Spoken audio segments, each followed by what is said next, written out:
मैं शपथ लेता हूँ। नेताओं के वादे और जनता का उन पर विश्वास, मैं शपथ लेता हूँ। जी हाँ, ये हमारा कार्यक्रम है जो जनता और नेता को सीधे तौर पर जोड़ती है। इसमें चुनाव से पहले जो प्रत्याशी हैं वो जनता के बीच जाते हैं और बहुत सारे वादे करते हैं, लेकिन पिछले समय में देखा जाता था और इस मामले में नेता बदनाम भी हैं कि वो वादे करके जाते हैं, उसके बाद गांव में भी नहीं आते। इस कार्यक्रम की हमने शुरुआत की है जिसमें जो भी प्रत्याशी हमारे साथ में हैं वो एक शपथ के साथ अपने वादों को करते हैं और वादों को निभाने की शपथ भी लेते हैं। तो आज हमारे साथ मऊरानीपुर विधानसभा से समाजवादी पार्टी के लिए चुनाव लड़ रहे तिलक चंद अहिरवार जी हमारे साथ में हैं और उनसे हम ये खास मुलाकात कर रहे हैं। सर, आपका बहुत बहुत स्वागत है हमारे इस कार्यक्रम में। जी, थैंक यू। सर, इस कार्यक्रम में आपको एक शपथ लेनी होगी जो आप हमारे माध्यम से जनता से वादे करेंगे उनको पूरा करने की, तो क्या आप इसके लिए तैयार हैं? जी, मैं तैयार हूँ। सर, सबसे पहला सवाल तो यह है कि जनता के बीच आप जा रहे हैं, बहुत सारे लोग मिल रहे हैं, कई उम्मीदें लगाए बैठते हैं कि उनकी मूलभूत जो ज़रूरतें हैं वो पूरी करेंगे अगर उन्होंने आपको मौका दिया तो ऐसे कौन कौन से वादे हैं जो आप जनता से कर रहे हैं कि हम इस 2022 में अगर हम किला फतेह करके आते हैं तो आपकी इन ज़रूरतों को पूरा करेंगे? हाँ, मैं जनता के बीच में जब से मैं चुनाव लड़ने इधर आया हूँ, इससे पहले भी मैंने काफ़ी सभाएं की यहाँ पर। जी। तो मैं जनता के बीच में जब घूम रहा हूँ तो ये देख रहा हूँ कि जो बुनियादी ज़रूरतें हैं वो भी अभी पूरी नहीं हुई। जैसे सड़क की है, पानी की है, बिजली की है।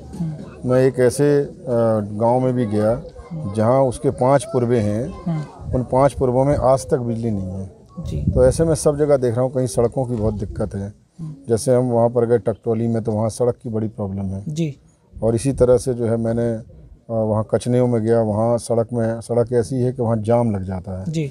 मैं पटगांव में गया तो वहाँ मैंने देखा कि अगर दूसरी तरफ लोगों को बरसात में जाना तो पुल टूटा हुआ है जी। पुल बन गया था वो टूट चुका है। तो इस तरह से मैं देख रहा हूँ कि छोटी छोटी समस्याएं तो अपनी जगह हैं, लेकिन मुख्य रूप से मैं ये देख रहा हूँ कि मैं आज जनता के बीच में मऊरानीपुर की वादा कर रहा हूँ और शपथ भी लेता हूँ मैं आपके सामने कि मैंने उनसे कहा है कि जैसे ही मैं विधायक बनूँगा और हमारी सरकार बनती है जी। तो हम जो है जो मऊरानीपुर की जो सुखनी नदी है जी। तो वो बड़ा विस्तार लिए थी। हम भी 30 साल पहले जब अपने बुज़ुर्गों के साथ आते थे तो हम देखते थे बहुत विस्तार लिए थी। आज उसका वो नाले के रूप में परिवर्तित हो गई है, उसके साथ साथ वो बहुत गंदी हो गई है। तो हम आपके बीच में ये शपथ लेते हैं कि हमारे विधायक बनते ही उसकी हम सफाई कराएंगे और उसको विस्तार भी देंगे। और साथ ही साथ एक बहुत बड़ी समस्या रानीपुर की है कि रानीपुर में बुनकरों का एक बहुत बड़ा उद्योग था जो रानीपुर टेरिकॉट के रूप में फेमस था और उससे जो है पूरी बुनकर बिरादरी, चाहे वो किसी जाति धर्म को मानने वाले लोग हों, रानीपुर के लोग संपन्न थे, समृद्ध थे। लेकिन आज वो जो है भुखमरी के कगार पे हैं और बहुत सारे लोग पलायन कर गए बड़े बड़े शहरों में। तो मैं जब उधर गया तो मुझे कुछ बुनकर मिले तो उन्होंने मुझसे कहा कि सर हम लोग बहुत परेशान हैं और हमारी मदद कीजिए। तो मैंने कहा क्या दिक्कत है आपको? तो बोले हमारा कारोबार ठप हो गया। मैंने किस कारण ठप हुआ है? तो उन्होंने कहा कि मुख्य रूप से एक तो बिजली सबसे बड़ा कारण है कि बिजली का बिल इतना आता है कि जो भी हमारी आमदनी है उसका ज़्यादा से ज़्यादा हिस्सा बिजली के बिल में चला जाता है। तो हमने कहा आप क्या चाहते हैं? तो उन्होंने हमसे कहा हम 3 चीज़ें चाहते हैं। एक तो ये है कि आपकी सरकार बने, आप विधायक बने तो आप सबसे पहले हमारा बिजली का बिल माफ़ कर दें, जो बहुत ज़्यादा हो गया है, उसके लिए वो कोर्ट में भी गए हैं। दूसरा ये है कि पहले माननीय मुलायम सिंह यादव जी की सरकार में एक फिक्सेशन किया गया था कि जैसे अगर कोई वो एक हैंडलूम चलाएंगे तो उसका 65 रुपये महीने का बिल था और 2 हैंडलूम चलाएंगे तो 130 रुपये बिल था। तो बोले इसी तरह का फिक्सेशन हो जाए तो ये है कि हम जो भी कारोबार करेंगे तो उसमें हमारा बिल जब कम होगा तो उसका हमें मूल्य मिलेगा उचित और लाभ भी मिलेगा, उसका हमें उसकी बचत हो जाएगी। तो तीसरा उनका ये था कि आप डिपो बनवा दें, जिससे अगर डिपो बन जाओ सरकार हमें कच्चा माल दे, हम उसको बना के सरकार को दें, सरकार हमारी कीमत दें, मजदूरी दें, तो उससे भी हमें राहत मिल जाएगी। तो मैंने उनसे कहा कि मैं जैसे पहले फिक्सेशन था उसको फिर से लागू कराऊंगा और डिपो की बात आपने की तो डिपो की बात भी मैं उसको पूरी करने की कोशिश करूंगा और साथ ही बिजली का बिल आपका माफ़ कराने की कोशिश करूंगा। और बाकी जो है ज़िले की भी मांग उठ रही है तो हमने कहा कि हाँ मऊरानीपुर को ज़िला बनाने की। तो मैंने उनसे कहा कि जनतंत्र में जनता की भावना का विशेष ध्यान रखा जाता है। आपकी ऐसी भावना है तो इसको भी पूरा कराने का हम प्रयास करेंगे। एक बहुत बड़े मुद्दे को लेकर भी आप जनता के बीच जा रहे हैं, बेरोजगारी। बेरोजगारी को दूर करने के लिए आप जनता से बोल रहे हैं कि भाई रोजगार की आवश्यकता है। बेरोजगारी एक बहुत बड़ा मुद्दा है। हम लोग भी गांव जा रहे हैं, लोग बता रहे हैं, बल्कि मजदूरों के बच्चे किसी तरह उन्होंने पढ़ा लिखा दिए, ग्रेजुएशन करा दिया, अब वो माँ बाप की शिकायत ये है कि अब तो मजदूरी भी नहीं करते, छोटा काम भी नहीं करते, तो ऐसे में बेरोजगार हो गए। तो उसके लिए क्या ब्लूप्रिंट तैयार किया गया है आपके या आपके पार्टी के द्वारा? नहीं, देखिए, माननीय राष्ट्रीय अध्यक्ष जी ने अभी घोषणा भी की है कि हमारी जैसी सरकार आएगी तो हम 1 साल के अंदर विशेष अभियान चलाकर 10 लाख लोगों को रोजगार देंगे जी। जो सरकारी नौकरियां होंगी, बल्कि 34 लाख जगह खाली है उत्तर प्रदेश में जी। और भारतीय जनता पार्टी की सरकार में पिछले 5 साल में 13 बार लगभग पेपर हुए और 13 बार लीक हो गए। तो भारतीय जनता पार्टी छात्रों का मजाक बना रही है, छात्रों के साथ मजाक कर रही है जी। उनका भविष्य खतरे में है। हर बार वो पेपर देने जाते, हर बार पेपर लीक हो जाता है। तो ऐसे में जो है राष्ट्रीय अध्यक्ष जी छात्रों के साथ खड़े हैं। उन्होंने कहा है कि हम 5 साल में सारी नौकरियां भरने का काम करेंगे, लेकिन 1 साल में 10 लाख नौकरियां विशेष अभियान चला के पूरा करेंगे। इसके साथ ही साथ बहुत सारी ऐसी योजनाएं चलेंगी जिससे पलायन रुकेगा, बेरोजगारी भी रुकेगी और पलायन भी रुकेगा। इसके लिए भी ऐसी योजनाएं बनाएंगे, जैसे एक बहुत बड़ी योजना वो चलाने वाले हैं सरकार बनने पे, जो आज तक कभी किसी प्रदेश में लागू नहीं हुई जी। जैसे वो लोहिया किट देंगे, जो जैसे किसान हैं तो अगर कभी ओलावृष्टि, अतिवृष्टि या सूखा पड़ जाता है तो किसान टूट जाता है, अन्ना जानवरों से परेशान है। खेती भी कर ली, खेती का लाभ भी उसे मिलना चाहिए, तो मिलने से पहले जानवर खेती खा गए, तो अन्ना जानवरों से परेशान है। लेकिन समाजवादी पार्टी की सरकार में अन्ना जानवरों का इंतजाम किया जाएगा और इसके साथ ही साथ इसके बाद भी ओलावृष्टि, अतिवृष्टि या सूखा आया तो उसमें जो है वो भूखे नहीं रह पाएंगे। इस तरह की लोहिया किट उनको दी जाएगी जिसमें सारे राशन होगा, सारा खाने की जो ज़रूरी चीज़ें हैं, मूलभूत चीज़ें हैं, वो उसमें शामिल करेंगे। वो पूरे 5 साल तक चलेगी।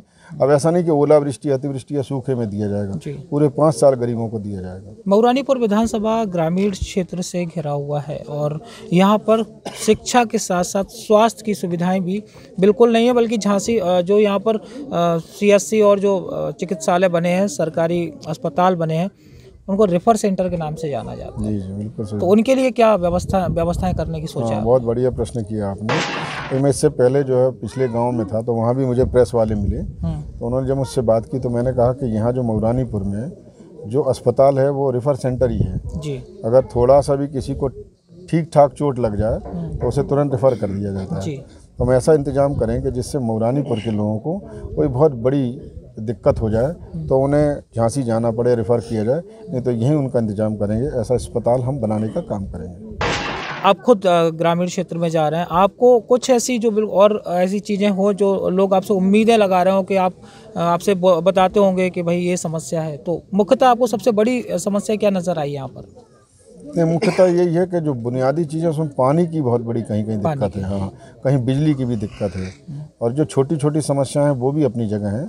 तो ये सारी चीज़ें सरकार के रहते हो सकती हैं। एक विधायक अपनी निधि से, उसकी एक सीमित लिमिट है, उससे तो काम करा ही सकता है, लेकिन सरकार से बड़ा काम हो सकता है। भारतीय जनता पार्टी को बुंदेलखंड की जनता ने पूरी 19 की 19 सीटें दी, उस पर पूरा भरोसा किया। इसके बाद भी भारतीय जनता पार्टी ने कैबिनेट का मंत्री भी नहीं बनाया।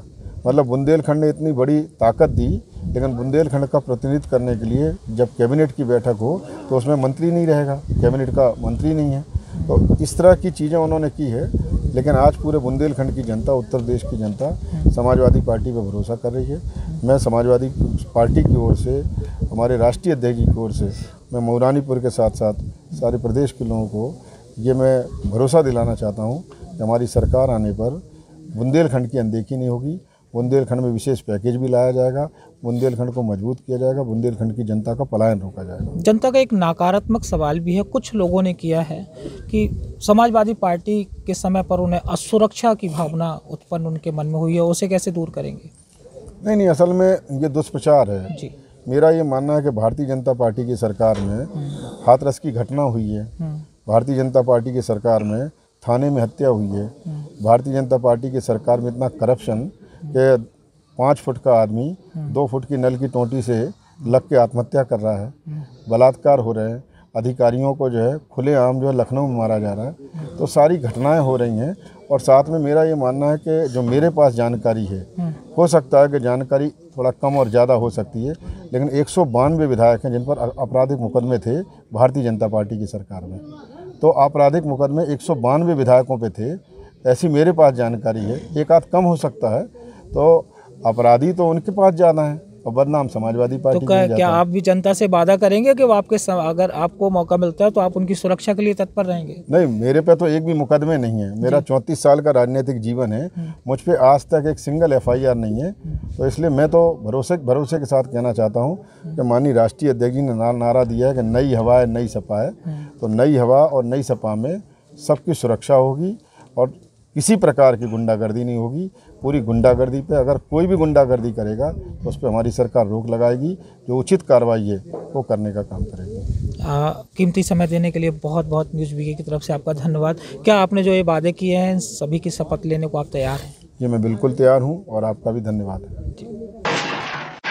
मैं शपथ लेता हूँ कि मैंने जो भी जनता से वादे किए हैं उन सारे वादों को पूरा करने का मैं प्रयास करूँगा, उनको पूरा करने का काम करूँगा। मैं शपथ लेता हूँ